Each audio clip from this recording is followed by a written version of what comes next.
Hello po, good afternoon po. Welcome po sa isa na namang makabuluhan at makulit na episode ng Kalambag, Kalampag at Ambag ng Kabataan. I am Anika Mindanao from Team Lagro at sasamahan ko kayo ngayong hapon para sa isang kwentuhan na siguradong puno ng kaalaman at impormasyon. So shoutout po dyan sa lahat ng nanonood via Facebook Live, pati na rin sa mga nanonood sa Inet Philippines at syempre sa ating mga team replay sa YouTube. So, salamat po sa paglalaan ng oras para makiisa sa usapan ngayong araw. Pero bago po tayo dumiretso at i-introduce ang topic po ngayon, quick recap po sa huling episode natin noong August 2 at ngayon ay tatawagin ko po si Levin na siya naging present sa huli nating episode. Levin? Okay, so thank you, Anika. So, nung nakarang episode, tinalakay natin kung bakit mahalaga para sa mga kabataan na patuloy gamitin ng pahalagahan ang wikang Pilipino. Nabanggit na kung hindi natin ito gamitin, baka tuloy na itong mabaon sa limot. At malaking kawalan yun sa atin, lalo na sa usaping edukasyon at karapatan. So, sa panahon kasi ngayon, alam naman natin na maraming makabagong teknolohiya, ginagamit pa rin ng Filipinos sa paaralan, pero amidado tayo na minsan natatabunan ng English at na iba-iba pang ano. So, lalo na naman mas halata ito pagdating sa mga iilang mga asignatura lalo na tulad ng science or mathematics. Kaya dapat talaga na pahalagahan natin at maipaliwanag natin kung bakit importante talaga na gamitin natin ang sariling wika para sa mas madaling unawaan sa pagitan ng mga bilang kabataan. Malaki ang papel na kailangan natin para sa pagpapalaganap ng wika sa social media, sa paggawa ng content at sa ating pang-araw-araw na usapan. Sa pamamagitan kasi ng Filipino, mas magiging malinaw at daman natin ang pagkakaisa at pagkikibaka bilang mamamayan. So, sorry kung nabubulol ako.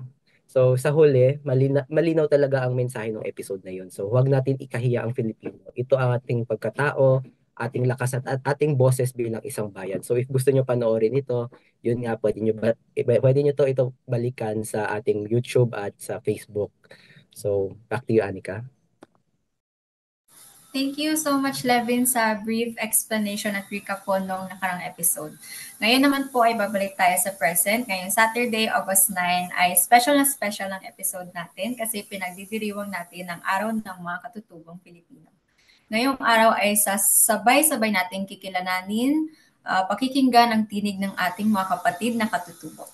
So hindi lang po ito tungkol sa kasaysayan, kundi tungkol din ito sa kasalukuyan at ating kinabukasan. Kasi bilang kabataan, meron po tayong mga responsibilidad na dapat alagaan at ipagpatuloy ang kultura at karapatan ng ating mga indigenous people. So, ready na po ba kayong makinig, matuto at makibahagi? Pero bago po tayo magsimula sa episode po na to, kamustahin po muna natin ang ating mga lovely speakers for today. So, simulan po muna natin kay RJ. Kamusta ka po today? Magandang araw. Maraming salamat, Anika. Magandang araw sa inyong lahat, lalong-lalo na sa ating mga viewers mula sa Kalambag. Isang napakamagandang araw sa inyong lahat. Actually, medyo makulimlim dito ngayon sa Kidapawan, pero laban lang. Gusto ko lang ipagpaalam sa inyo na okay ako. Medyo nasa 70% okay kasi nasa peak na kami ngayon ng klase na kung saan medyo nasa stress level na yung klase namin, pero kinakaya pa rin naman. Sana kinakaya niyo pa din at sana lumalaban pa din kayo kasi wala namang sumusuko sa taong may pangarap. Yan lang, maraming salamat. Thank you sa very inspirational message, RJ. Para sa akin naman po ay makulimlim din po dito sa bandang Amparo po. Tapos pareho lang din po tayo ng level ng pagka-okay kasi sobrang busy din po namin ngayon sa school. Ang daming sayaw, performance task, sunod-sunod po. Pero okay naman po at sobrang grateful lang din po na makasama po ngayon sa Kalampag. Next naman po si Rhea. Kumusta ka po, Rhea? Ayan, magandang magandang umaga. Ano ba? Umaga, tanghali. Tanghali na So, magandang tanghali sa ating lahat, lalong-lalo na sa mga nagsisigwapuhan at sisigandahan ng mga kasama ko this live episode. So, ayan. Hello, my name is Rhea and I'm from Team Pioneer. So, feel ko ako pa lang kami pala dalawa ni RJ. So, we're both from Kidapawan. Tama yung sinabi niya na makulimlim yung panahon dito kasi this past few days, talagang tirik na tirik yung araw dito. Parang, sabi nila, parang ano daw, parang nananakit na yung init dito. So, yun lang. Thanks God na binigyan niya kami ng magandang weather this day. So, ayun, I'm hoping na maganda at smooth flow yung maging usapan natin, yung mga technicalities. I'm so sorry last episode kasi talaga yung connection ko talagang putol-putol. But I hope this time hindi na. So, ayan, Levin, how are you? Napansin ko si Levin is talagang very porsigido sa pag-attend ng live every Saturday. Ayan, Levin, kamusta ka naman? Hello. So, okay, ay, hindi naman sa okay, pero kasi this past few days, medyo masakit yung pakiramdam ko. I don't know if halata sa boses ko ngayon, medyo monotone. Kagabi kasi super bigat talaga ng katawan ko, sinisipon, medyo mainit yung pakiramdam ko, masakit yung ulo, pero go pa rin, pinupush ko pa rin na makaka-attend sa Kalambag kahit papano, and yun, ginagawan ko pa rin ng paraan. So, yun, same as Anika, well, medyo makulimlim dito sa Lagro. Kakatapos lang kasi namin ng training. So, medyo pagod pero okay lang naman. So, may training kami kaninang 7 hanggang 11 sa Jorn. So, yun lang naman. Back to you, Anika. Okay, and last but not the least si Siobhan, pero hindi po muna makapag usap ngayon si Ate Daisy kasi busy po siya. Pero si Siobhan muna. Siobhan, kamusta ka? Hi! So, ngayon, I feel so tired to be honest. Kasi kahit half of the day pa lang, umagang-umaga, galing din from training, specifically swimming training. So, medyo masakit katawan ko talaga. And how I look forward today is that madami talaga tayong matututunan and mapag-uusapan about our katutubo and kung paano natin mas makikilala sila. Ayun lang. Thank you. Okay, thank you so much, Yvonne. So, syempre, alam naman nating lahat na tayo ay katutubo. Pero of course, di muna natin i-explain to in depth para ma-curious kayo at mag-stay kayo hanggang dulo. So, for now, punta po muna tayo sa main topic natin. At again, Levin, take the stage. Sige, thank you, Anika. So, yun ulit. Hello, everyone. So, today yun nga, pag-uusapan natin ng isang topic na hindi lang basta pang classroom, kundi pang bayan. So, ang connection ng edukasyon sa ating mga kapatid na katutubo. So, simulan na natin agad. So, kapag may isang salita kayong naririnig, automatic, di ba, may kasamang emosyon. May naisip tayo imahe o memory. So, yung salitang katutubo, para sa iba kasi nagdadala ito ng pride at respeto, di ba? Pero sa iba may kasamang lungkot at minsan may kasama ring guilt. Kasi alam natin marami pa rin sa kanila ang may pinagdadaanan, nahihirapan. So, means ganun yung nagiging ano natin. At minsan kasi ang perception natin sa kanila naapektuhan kasi di ba ng social media or yung mga nababasa natin sa libro. At minsan yung mga nababasa pa natin o nakikita natin sa social media, kulang ito or mali yung impormasyon. So, ito yung gusto ko munang malaman at tanungin sa inyo. Anong naiisip o nararamdaman nyo tuwing naririnig nyo ang salitang katutubo sa konteksto ng edukasyon? So, ang salitang katutubo, ano yung unang nararamdaman nyo? Unang na-imagine yung imahe or ang unang memory na naisip nyo pag sinasabi natin ang salitang katutubo? Sige, so simulan na lang natin sa'yo, Kuya RJ. So, sa tuwing naririnig ko yung salitang katutubo, no, naiisip ko talaga yung makulay.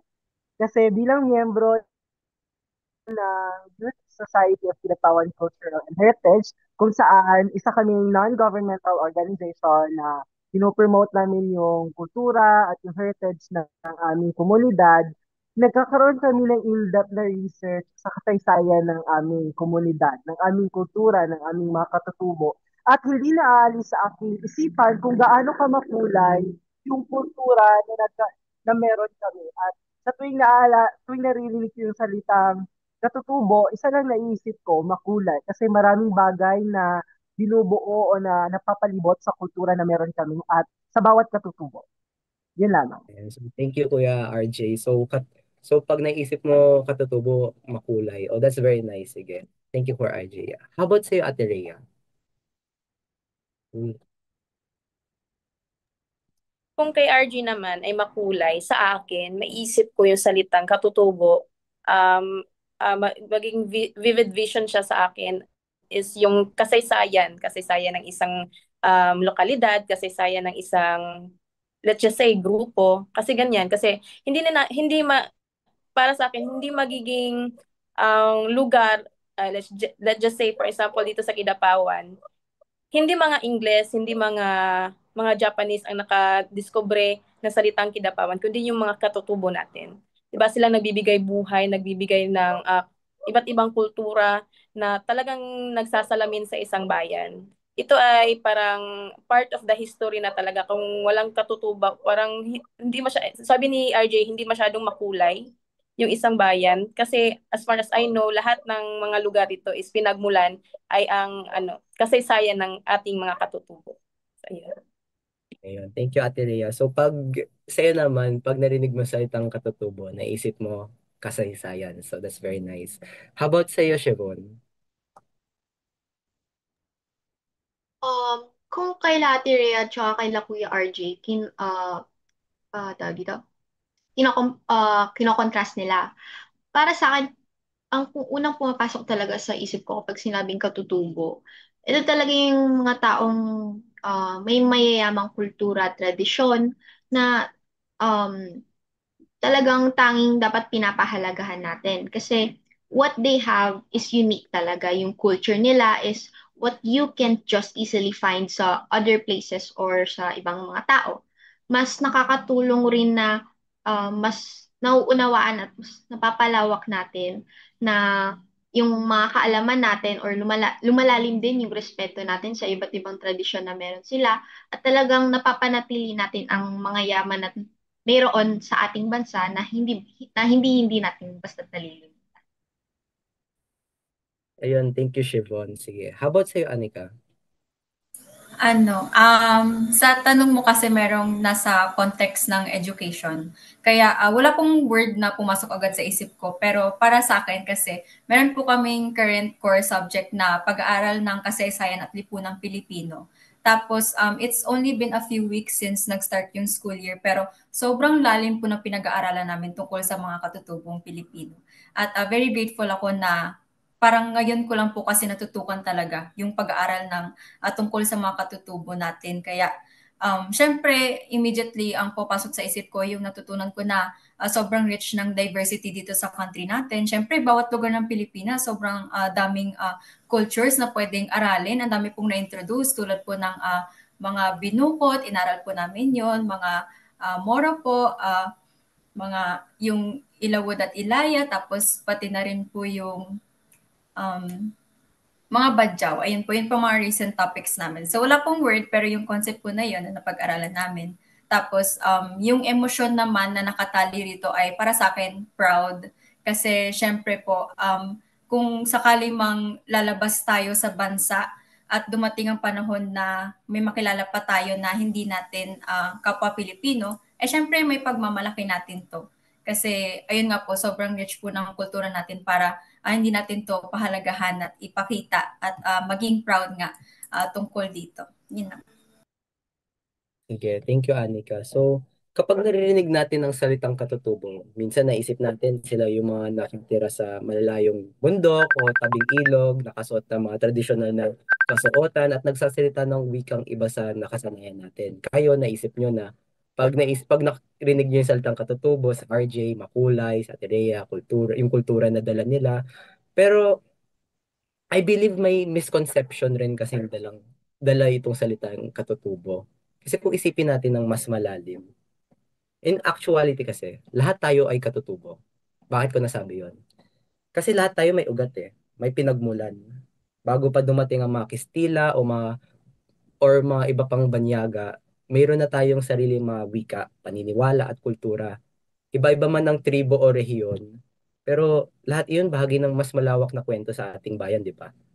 Ang pagkakaiba lang ay kung gaano tayo kalapit o kalayo sa mga tradisyon na iyon ngayon. Kaya kapag pinag-uusapan natin ang karapatan ng mga katutubo, hindi lang ito tungkol sa kanila, ito rin ay tungkol sa atin. Kasi ang kasaysayan nila ay kasaysayan rin natin.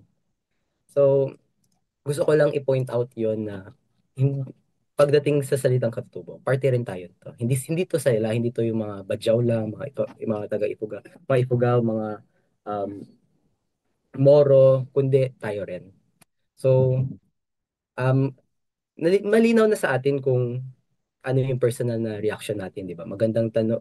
Pero maganda rin tanungin kung bakit kaya kailangan yung gantong usapan tungkol sa kanila.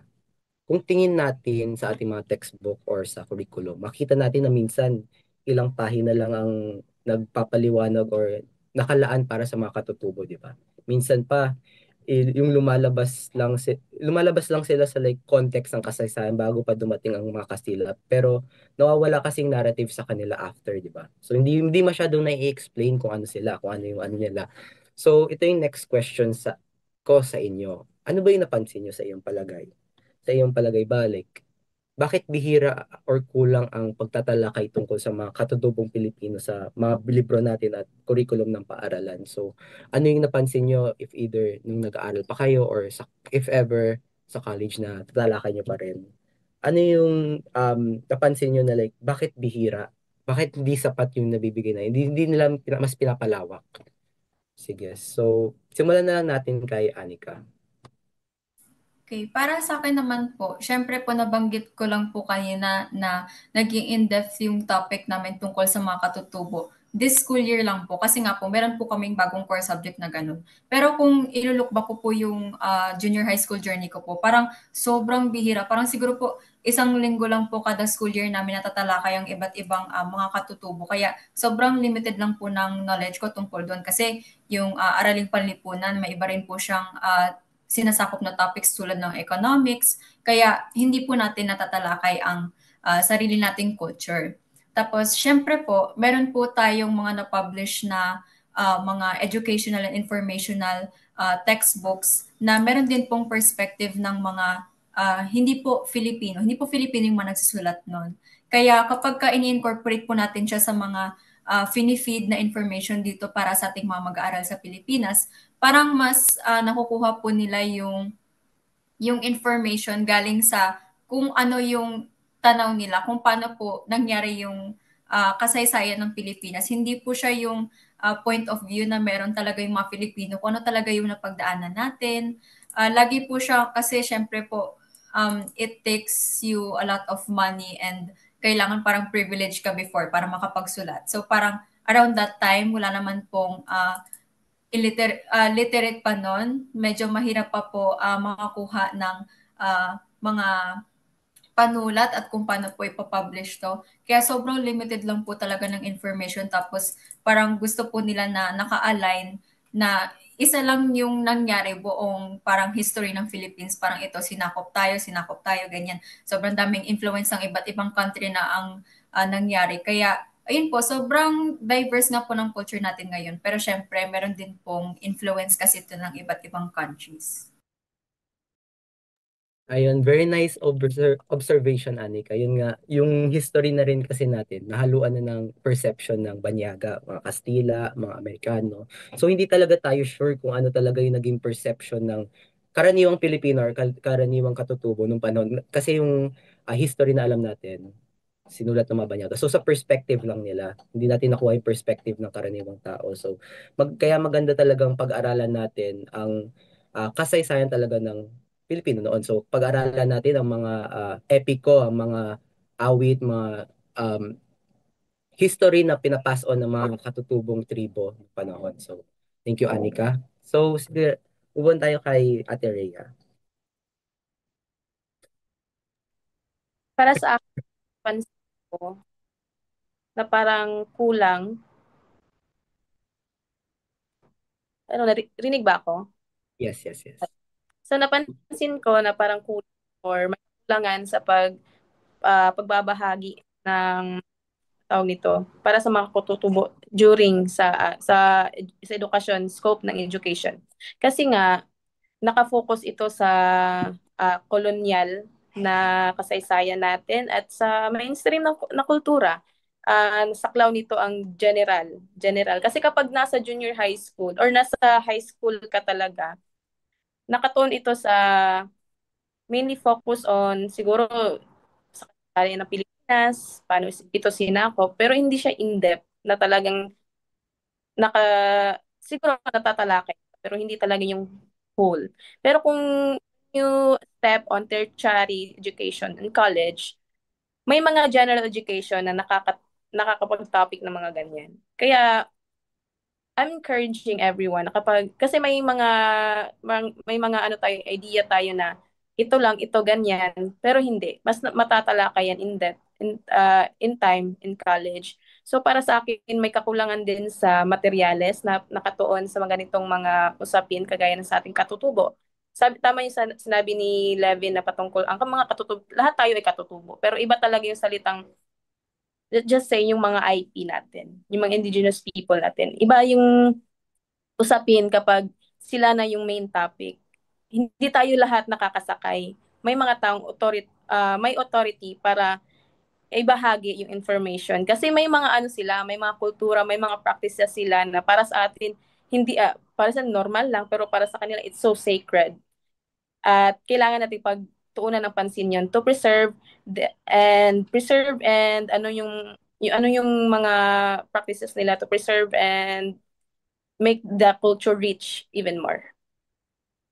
So, thank you, Ate Rhea. Yung nga, may kakulangan talaga ng materials tungkol sa mga katutubo. Pero dagdag ko lang kasi ako very mahilig talaga ako sa mga documentary tungkol sa like say history ganun. So very thankful talaga ako sa mga nilalabas na documentary ni Cara David kasi yung perspective kasi ng mga documentary ni Cara David hindi lang perspective natin pero kung perspective talaga ng mga katutubo kasi tungkol na ay kagaya ng documentary niya tungkol sa mga binukot, pumunta talaga siya sa lugar kung saan I believe yung huling binukot sa I forgot the place pero na-interview niya and na ano niya talaga yung karanasan niya, yung karanasan ng binukot na yon and yung paniniwala nila, yung naging experience niya and very enlightening talaga siya. Malalaman, maranasan, ano mo talaga, madadama mo talaga yung naramdaman nila and yung mga napagdaanan nila. So, if may time kayo, sige, anuhin ko na rin, if may time kayo, baka interested kayo, pwede nyo panoorin yun. Very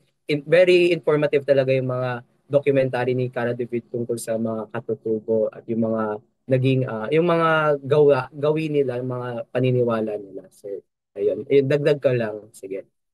Thank you, Ate Rhea. So, how about sa'yo, Shibon? So, dagdag ko lang din dun sa sinabi ni Anika, which I fully agree. Siguro dahil din na mas tinuturo nowadays sa school or kung mas pinagtutuunan ng pansin is yung kasaysayan ng kolonyalismo natin at yung mga bayani na kilala sa bansa natin na to the point na nalilimutan natin na may mga mahahalagang ambag din yung mga katutubo sa ating kasaysayan. Like yung mga wika nila, mga panitikan, mga alamat, epiko, ano pa ba? Yun, yung mga alamat epiko, kaalaman natin sa pag-aalaga sa ating kalikasan, yung mga ganong simpleng bagay, nalilimutan na natin na bahagi pala ito ng kasaysayan din ng ating bansa. Thank you, Shibon, for yung mga na kita mo na realize mo. Sige. How about sa'yo, RJ? Yeah, RJ. So, para naman sa akin, no, sa personal na karanasan, bilang isang batang lumaki sa komunidad na nababalot ng katutubo, dahil hanggang ngayon, buhay pa yung mga ancestors namin, buhay pa yung mga nagpasimuno talaga sa aming komunidad. Napapansin ko din na may kakulangan sa suporta na mismo ng gobyerno at pananaliksik. Dahil hanggang ngayon, marami pang mga bagay na hindi na pagtuunan o walang sapat na pananaliksik kung paano ito nagawa. Kagaya na lamang ng isang produktong gawa ng aming katutubo, ng aming mga ancestors. Hanggang ngayon ay hindi pa siya na-discover o hindi pa siya nagkakaroon ng malaking atensyon dahil may kakulangan sa suporta na mismo ng gobyerno at walang mismo walang mga iba pang tao na nagkakaroon ng initiative to do the research itself. May mga non-governmental organization dito sa aming lugar, dito sa Kidapawan City, na ngayon ay parang nawawala na dahil nagkakaroon ng kakulangan sa suporta sa kanila. In which yung goal nila is magkaroon ng pananaliksik para sa kultura at naging kasaysayan ng aming komunidad. So para sa akin, kung magkakaroon ng malaking suporta para sa mga organisasyon o grupo na kagaya nila na isinusulong yung pagkakakilanlan sa mga katutubo ay mas napapatatag natin at mas nabibigyan natin ng buhay kung gaano nga ba kaganda yung katutubong atin, katutubong nagsimula pa noon na dapat buhay pa ngayon. Ayan, thank you for RJ. That was very nice talaga. It's very nice na makita talaga yung perspective ng isang tao na exposed talaga sa katutubo sa paligid niya. So, yun nga, totoo naman talaga, nakakalungkot talaga na nakita, first hand mo na nakikita na unti-unti na nawawala o hindi nabibigyan pansin ang katutubo sa paligid natin. Unti-unti na nalilimot yung kanilang tradisyon na dapat ay alamin talaga natin kasi parte talaga to ng kasaysayan natin eh. And kung sakali mabigyan sila ng malaking espasyo sa edukasyon, ibang usapan na 'yon, di ba? Education has power to preserve culture kasi kapag itinuro sa bata ang isang wika or kasaysayan o tradisyon, nagiging buhay ito at naipapasa sa susunod na henerasyon. So napapasa spread natin yung lawak na naabot ng kaalaman na yun. So para wait lang. Yung ano, parang yung paaralan, um nagiging tulay siya para sa ating kinabukasan, yung mga impormasyon na nalaman natin ngayon at yung mga impormasyon ng nakaraan, the past, yung kasaysayan natin is napapasa natin, naipapamana natin. So, ang tanong ko sa inyo, paano nakakatulong ang edukasyon sa pagpapanatili at pagpapalaganap ng wika or ng kasaysayan o kultura ng mga katutubo? So, simulan na lang natin kay Ate Rhea. Para sa akin, nakakatulong yung pagsasama ng mga leksyon, kagaya ng sabi ni Chevon, yung mga ano natin panitikan yung alamat, mga maikling kwento, mga dula, mga ganun yung isasama natin sa leksyon ng mga kabataan kasi growing up, mas ma-remember nila yan kapag part siya sa leksyon or leksyon nila kasi pansin nyo, yung yung may mga topic tayo during the grade 1 up to grade 6, hindi siya nawawala. Ngunit ito ay nadadagdagan, mas nailalawak at mas natatalakay ng more deeper ng mga guro natin. So siguro yun yung isa sa mga pwedeng maging hakbang upang mas mapanatili yung mga katutubo natin sa edukasyon, sa larangan ng edukasyon. Thank you, Ate Rhea. Sige. How about sa'yo, RJ?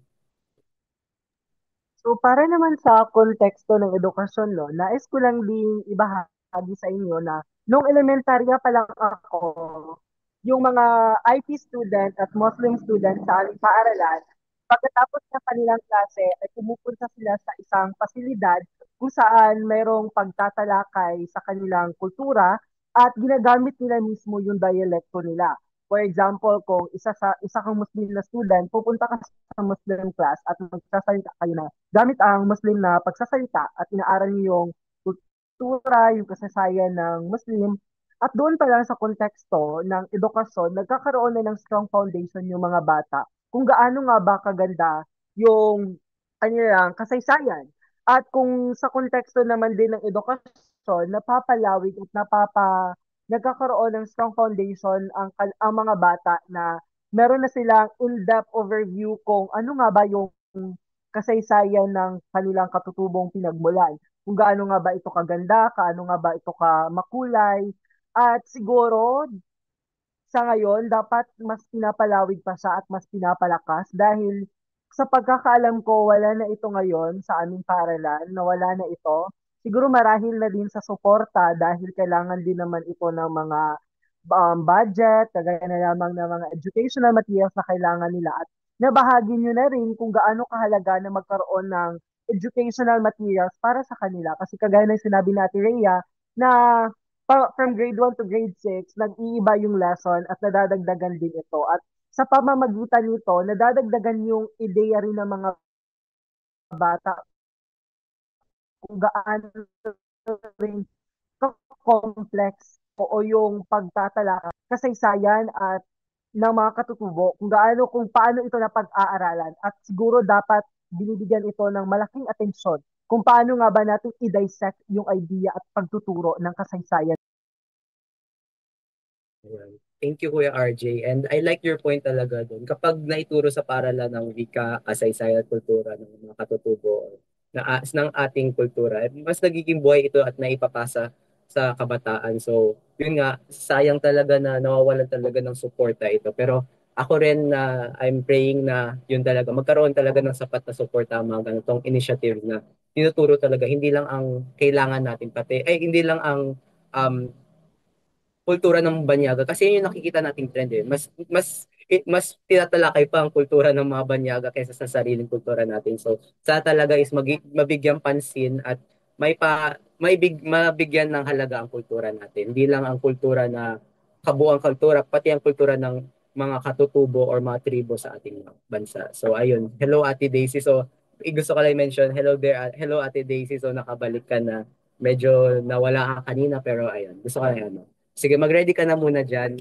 Tawagin na kita mamaya. Pero sige. How about sa'yo, Anika? Para sa akin naman po, siyempre merong sobrang laking role ng education para lalong ma-preserve at ma-promote yung history at culture po natin. Kasi siyempre, the earlier the better na na-expose tayo. Meron tayong Filipino subject na hindi naman tinanggal ever since. Lagi na po yan sa curriculum natin. Kaya kapag meron po halimbawa mga elementary students na nasali sa journalism or mga competitions na may involvement ng Filipino, syempre it's not an excuse po para hindi makapaglaban or hindi lalong ipagmalaki yung culture natin. And syempre, meron din po tayong mga history and pinag-aaralan po natin yung history at mga traditions ng mga Filipino sa ating mga lessons. Hindi na rin naman nawala yan. Though tulad ng question kanina na parang medyo kulang siya, hindi naman natin totally tinatanggal or hindi binibigyang pansin ang kultura ng mga Pilipino. Tapos, of course po, yung pagtuturo ng mga local dialect, ayun nga po, napapractice daw po yun nila Kuya RJ before, or yung pati pag-invite ng mga community elders na nakaranas na, or para marinig lang natin from their perspective kung paano sila namuhay during their time. Kasi syempre, ngayon na sobrang bilis mag-evolve ng technology, medyo different ang ating magiging lifestyle experience at syempre hindi na ito exactly super similar at syempre may parts of our culture na natatanggal compared sa kung paano nila na-live throughout yon na wala silang cellphones, wala silang mga certain gadgets, ganyan. Kaya kapag ka nagkukwento po sila, kung meron po tayong mga may invite sa mga local areas na yon, ay mas mag-keep natin na alive yung mga traditions na yon or yung culture nila. Tapos, ayun nga po, tulad ng sabi ko kanina, the younger the better na tinuturuan natin sila agad para lalo na nilang ma-appreciate agad, lalo na sila maging curious pa para mas maging willing sila na i-protect at i-promote yung existing na culture. Tama rin, maganda rin yung point mo, Anika. Yun nga, the earlier the better. And yun nga yung perspective talaga ng isang elder ng isang katutubo ay maganda talagang marinig o makita. Kasi malalaman talaga natin yung naging karanasan nila or background nila, yung paano yung pang-araw-araw na pamumuhay nila. Kasi alam naman natin na sa modernong panahon na ito, konti-unti na nawawala yung gawi o yung mga paniniwala, nawawala na sa ilang mga kultura, hindi na nila nasusundan. So, yung mga elders talaga na unang-una pa is nasusundan na nila ito. So, makita talaga natin yung maging karanasan nila. Maganda talagang pag-aralan. So, syempre, pero napag-usapan natin yung edukasyon, di ba? So, alam naman natin na hindi lahat ng bata may parehong access sa ganitong edukasyon. May mga batang katutubo na kailangan maglakad ng ilang kilometro pa para lang makarating sa paaralan. May iba pa naman na kulang sa gamit, kulang ang guro, o kaya naman hindi naiintindihan ng guro ang kanilang wika. Minsan may nadadagdagan pa, meron pang diskriminasyon mula sa kapwa mag-aaral o sa mismong sistema. Kaya gusto ko lang itanong sa inyo, sa perspective nyo or sa perspective na, let's say, outsider man kayo, hindi nyo man makikita, ano ang mga hamon ang kinakaharap ng mga batang katututo pagdating sa access at kalidad ng edukasyon? Ano yung mga hamon na kinakaharap nila upang ma-access lang talaga ang simpleng edukasyon? So, I'd like to start with Ate Daisy. Okay ka na ba? Do you think na parang medyo naglalag si Ate Daisy? Sige. Sa'yo na lang, RJ. So, para sa akin, no, Yes, mukhang okay. Ay, nagkakaroon ng sige. malaking gap para sa mga batang katutubo ang maka-access sa quality education. Kagaya nilang sabi mo, Lazen, no, sa dokumentaryo ni David, which is fascinated din talaga. Napanood ko din yung isang dokumentaryo niya kung saan ang isang guro ay kailangan pang umakyat ng bundok para lang mapuntahan yung mga katutubong bata para maturuan niya. So doon para na context, nagkakaroon din ng scarcity of access to education. There is a lack of access to education para sa mga batang katutubo. At napaka isang malungkot na bagay na mabalitaan o makita mo na hindi fair yung treatment sa mga bata. Kagaya ngayon, nagkakaroon din ng lack of access to classrooms kahit yung mga batang nakatira sa rural areas. Paano na lang kaya yung mga batang nakatira sa malayong lugar? So para sa akin, no, nais kong ihimok talaga yung mga nasa posisyon na bigyang atensyon at bigyan ng malawak na pag-unawa yung mga batang katutubo. Kasi bihira nila ngayon makakita ng mga nakakatutubo na nakakapagtapos ng pag-aaral. At kung hindi sila makapagtapos ng pag-aaral, ay mas lalo silang nahihirapang mamuhay. Kasi napaka-demanding na ngayon ng ating mundo, napaka-demanding na ng ating ginagalawang lugar. Kung kaya kailangan talaga makapagtapos ka ng pag-aaral. And I always believe that when someone is able to finish its education, nagkakaroon talaga siya ng isang malawak na perspektibo sa mundo at sa realidad ng buhay.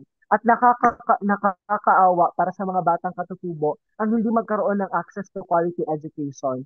Kung kaya dapat itong ipaglaban at isulong ng kung sino mang may kapangyarihan. At nagsisimula din ito sa ating mga kabataan na kung kaya natin makapagsalita para sa kanila, ay ipagsalita natin ito para may paglaban din sila. Yan. Thank you for RJ. Sige. How about sa'yo, ayan, Ate Daisy? Um, parang naglalag pa rin si Ate Daisy. Sige. Hindi na talaga maiiwasan talaga yung mahinang net or hindi talaga maiwasan yung naglalaglag. Pero yun, laban pa rin. Sige. Sa'yo na lang, Anika. Ayun, parang pareho po kami na napanood ni Kuya RJ kasi may nakita rin po akong documentary na gano'n. Tapos meron din naman po yung, hindi ko po alam kung same documentary po ba yun, pero meron pong estudyante na parang elementary level pa lang siya, pero pinipilit niya magtrabaho instead na mag-aral. Kaya meron pong teacher na na-curious tungkol dun sa absences niya na alam naman ng teacher na intellectually capable siya na pumasok, masipag naman, pero biglang nawala siya, biglang parang for a week or more, hindi na siya pumapasok. Tapos, ayun po, na-discover po na, ayun, pinipilit niya magtrabaho kasi yung family nila tied sa poverty, yung area din na yun, parang hindi po nabibigyan masyado ng funds. Yung daan pa lang papunta sa school, parang sobrang hirap na, hindi na nila ma-reach. Tapos parang mas matagal pa ata yung pagpunta nila doon kaysa sa amount of hours na pwedeng matuto sila sa school. Tsaka parang magiging problem lang din yun sa kanila kasi pagod-pagod sila, baka puyat, ayan nga, nagtatrabaho pa pag uwi.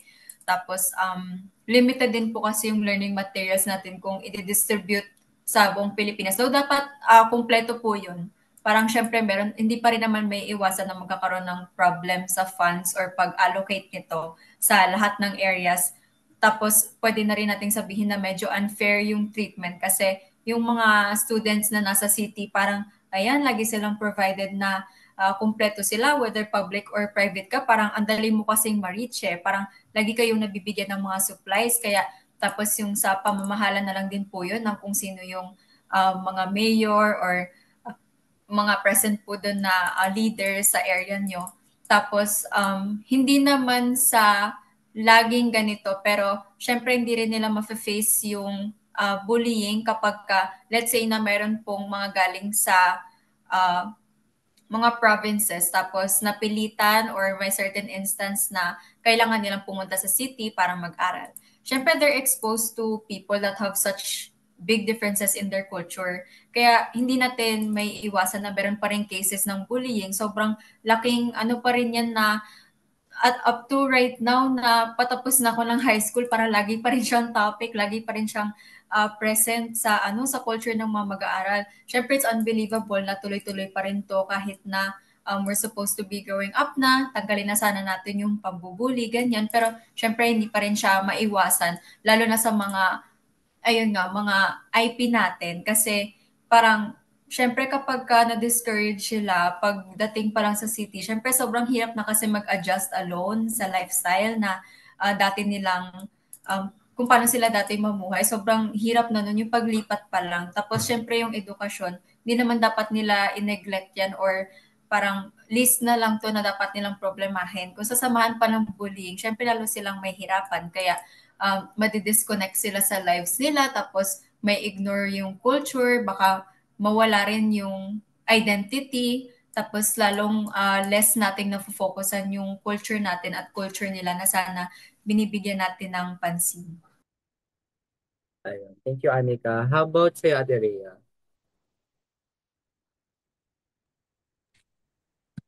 Sa mga sa karamihan, yung mas napapansin nila is yung kakulangan sa akma ng mga materyales at yung mga talagang akma na materials na para sa mga katutubo natin. So para naman sa akin is yung kakulangan ng mga guro at pasilidad sa lugar na kung saan nandun yung ating mga katutubo. Kasi napansin natin, karamihan talaga ng mga katutubo natin is nakatira sa mga liblib na lugar na kailangan pang dumaan sa ilang bundok, ilang ilog, at ano lang, limitado lang yung access nila sa edukasyon.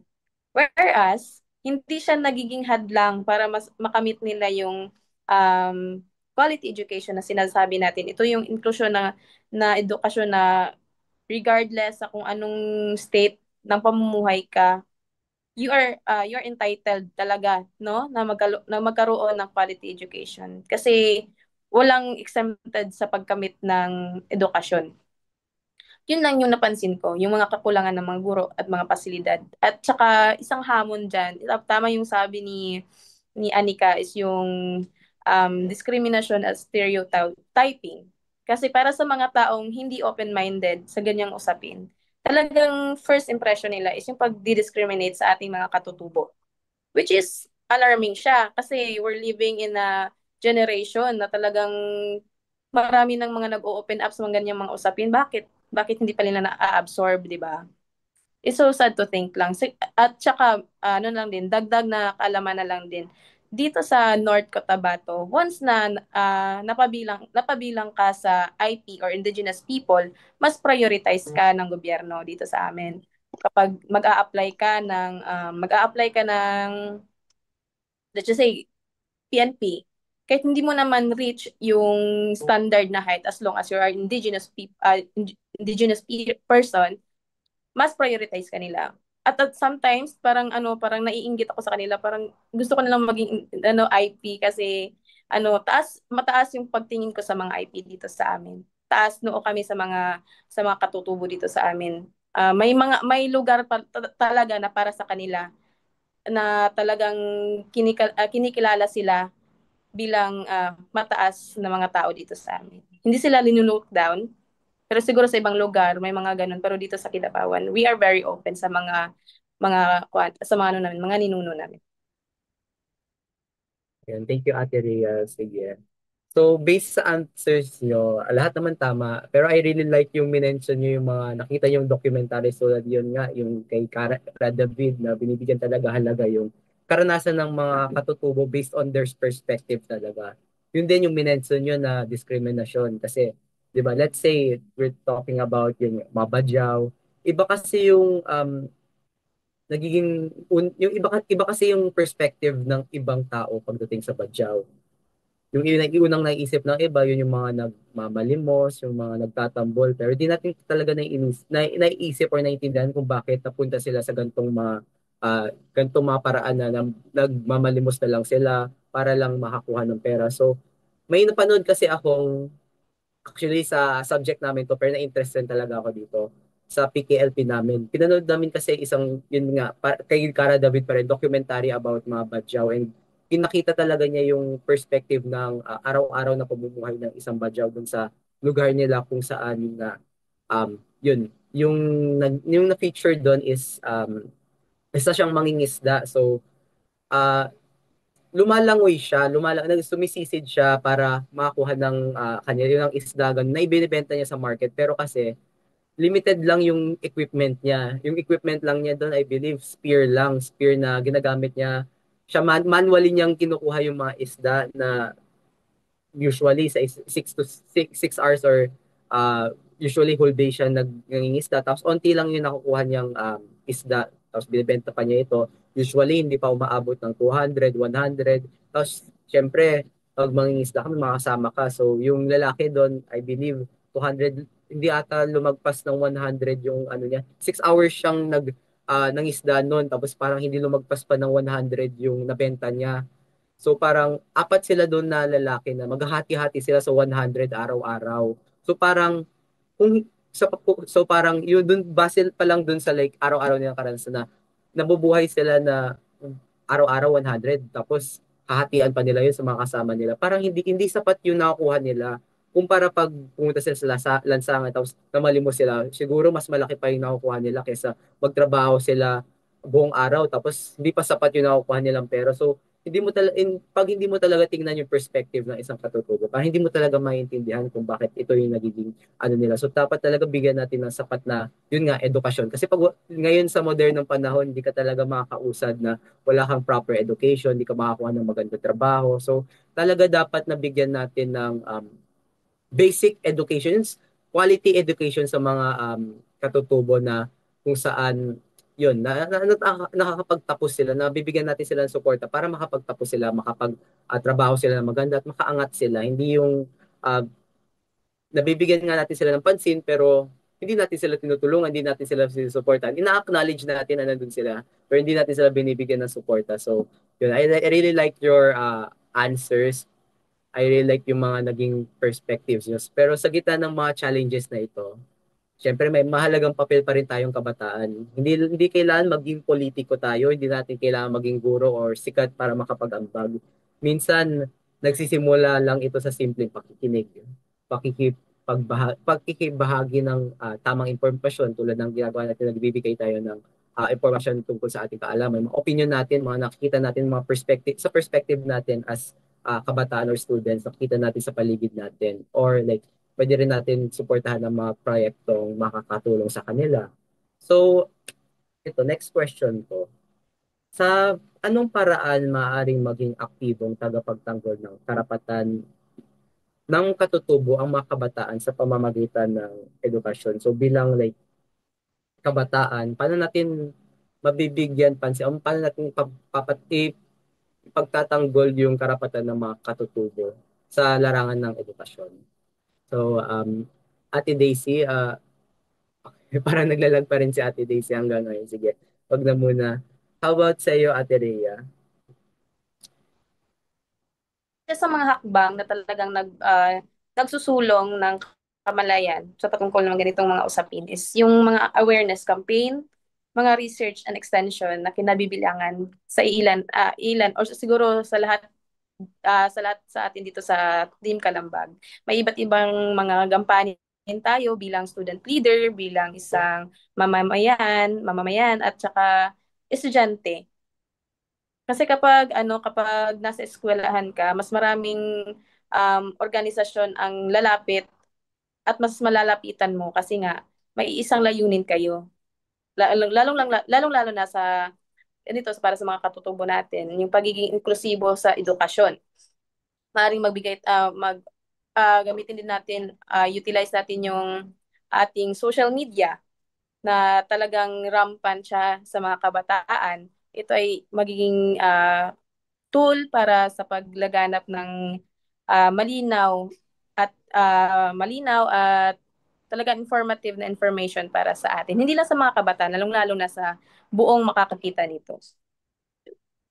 Thank you, Ate Rhea. Sige, habang sa'yo, Kuya RJ.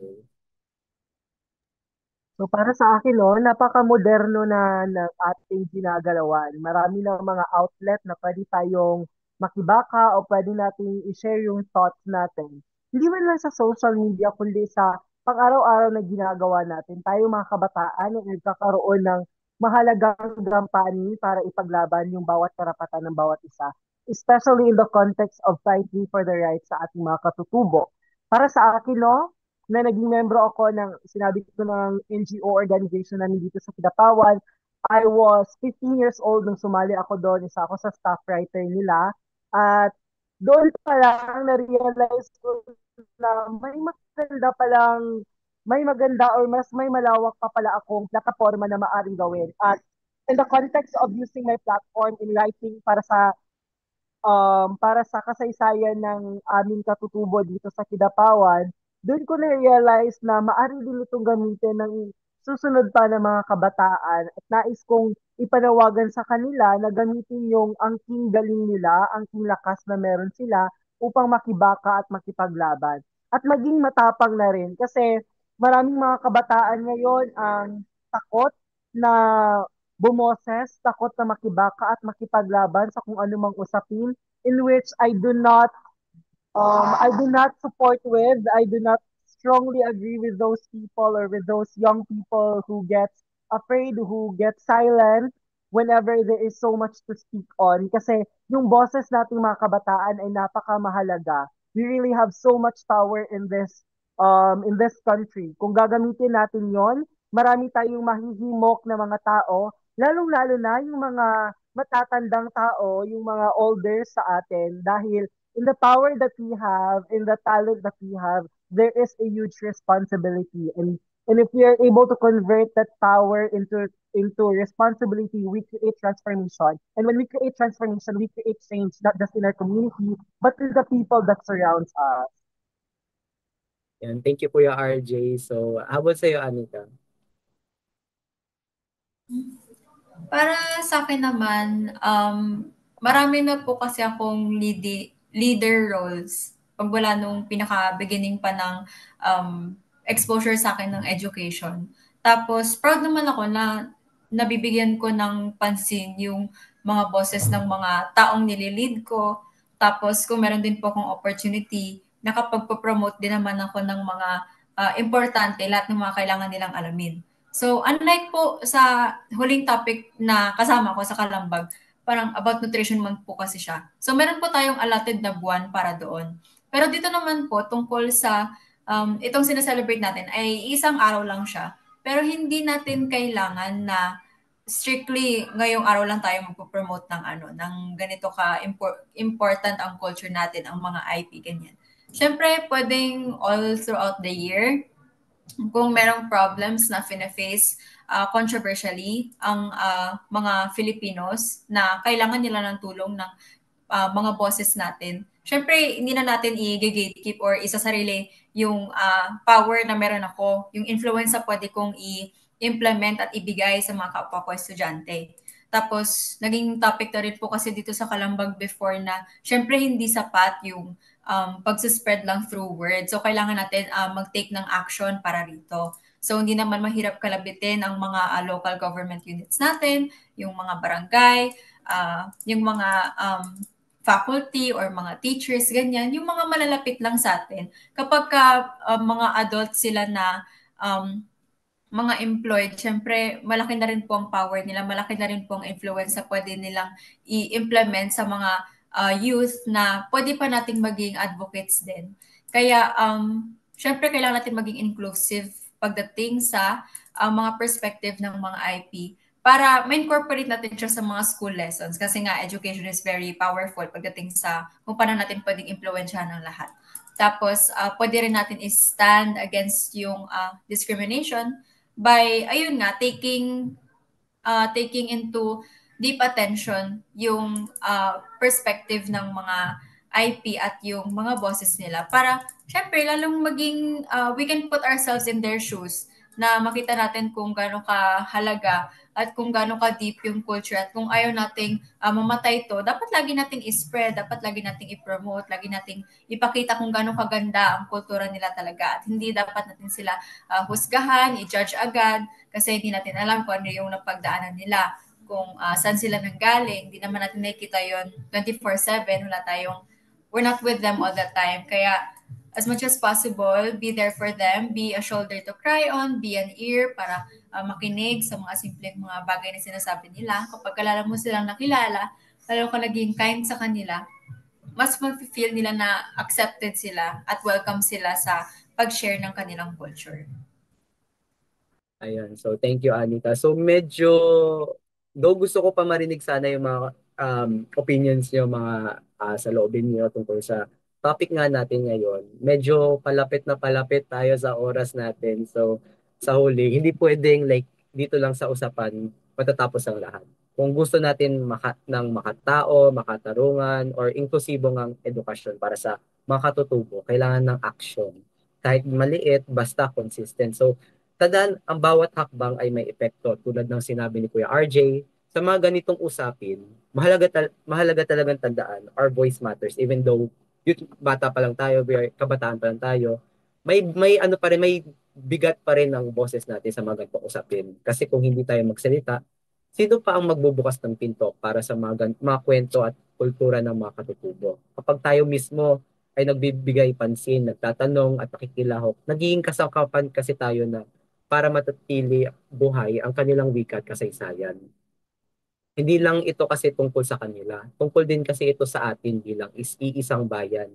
Ang bawat kabataan na gumagamit ng kanyang boses para sa suportahan ang ganitong mga advokasya ay nag-aambag na sa pagpapanatili ng ating kakakilanlan. So ating kultura, ating kasaysayan na tayo wait lang, sorry. Basta bigyan lang natin ng support tama ito. Nagiging party tayo ng mga ganito at nag-aambag rin tayo kahit maliit man to, basta consistent yun nga.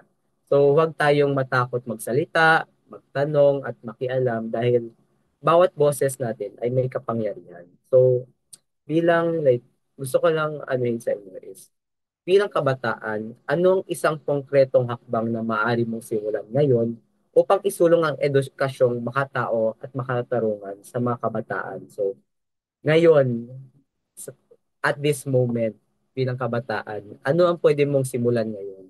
Ano ang mga steps na pwede mong gawin para ipaglaban ang dapat na ang karapatan at um, ang mga karapatan sa edukasyon ng mga katutubo. So, let's start with Ate Rhea. Yung sinasabi ni Levin, yung talagang ngayon, kayong punto ng oras ba, yung magagawa ko. Siguro ito, I am raising awareness para sa mga kabataan na tulad ko na talagang isulong natin yung inklusibong edukasyon, hindi lamang sa mga taong nandito sa urban area, lalong-lalo na din sa mga rural areas na kinabibilangan ng karamihan, lalong-lalo na sa mga katutubo nating kapatid. Dahil yun yung nasabi ko kasi I feel bad kasi kapag maganda yung smooth flow yung edukasyon natin dito tapos yung sa kanila parang may gap, 'di ba? Ang pangit lang tingnan. So ito yung isa sa mga unang hakbang ko tungo sa isang layunin. And tsaka para na lang din sa sarili ko, I will do my best to achieve quality education so that at the end of the time, siguro magiging instrumento sa pamagitan ng ito, Kalambag, yung Inat Philippines, magiging instrumento ako sa karamihan na ang edukasyon ay talagang powerful weapon sa kung saan tayo dalhin ng panahon. Thank you, Ate Rhea. Sige. How about sa'yo, Kuya RJ? So, sinabi ko nga kanina, no, I always make sure that my talent and my abilities are used and put up to good thing. And kung ngayon mismo ko gagawin yung isang konkretong proyekto, ayun ay gamitin yung boses ko. Manawagan at himukin yung iba pang mga kabataan na makibaka dahil kung kung gaano man kahalaga yung karapatan na meron ka, ganun din kahalaga yung karapatan na meron yung mga katutubong Pilipino.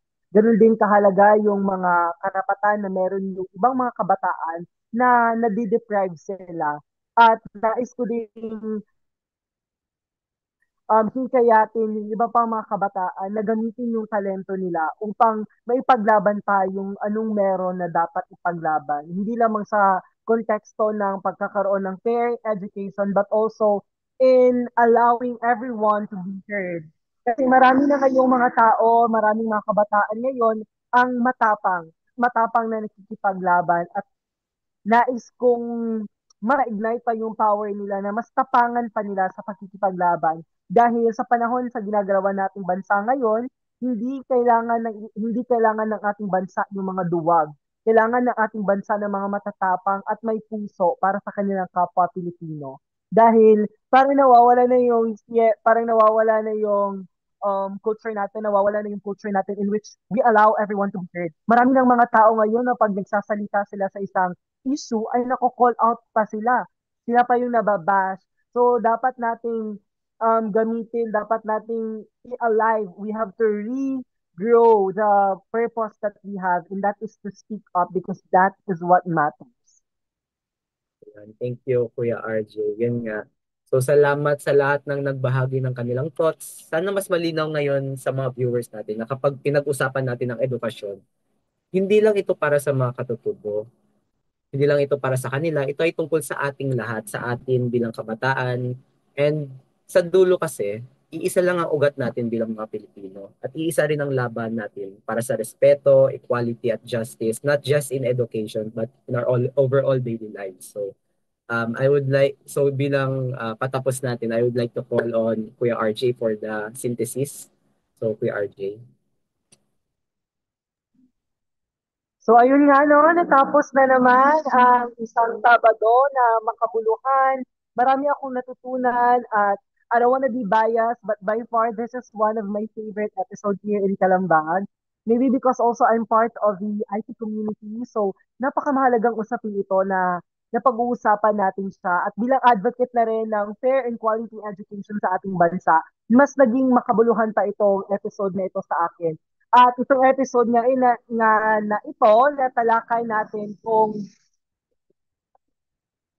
gaano ka kung gaano kahalaga yung pagkakaroon ng kalidad na edukasyon at fair access to education, lalong-lalo na para sa ating mga katutubong Pilipino. At gaano kahalagang i-look back natin yung history natin at kung gaano nga ba kalayo na yung napuntahan at naipaglaban ng ating mga ancestors sa ating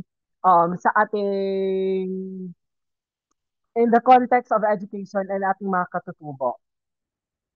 At yun nga no, para sa ating announcement, Chivone, I'll give you the microphone para sa ating announcement.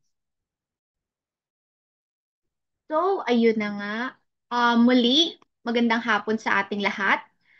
Kaunting announcements lamang po sa aming Facebooks.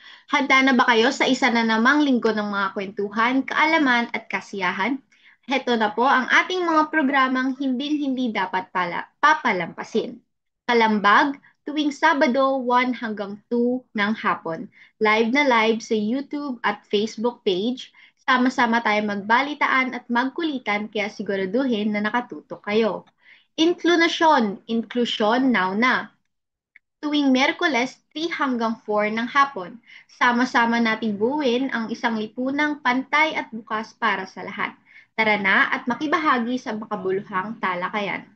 Senior City, para sa mga lifelong learners, ito po ay para sa inyo. Tuwing Sabado 7 hanggang 8 ng gabi. Hinahatid namin ang mga kaalaman at inspirasyon na walang pinipiling edad. Kaya i-like, i-follow at i-share na mga kaibigan. Kita-kits tayo sa ating mga live stream dahil dito lagi may kwento, laging may saya.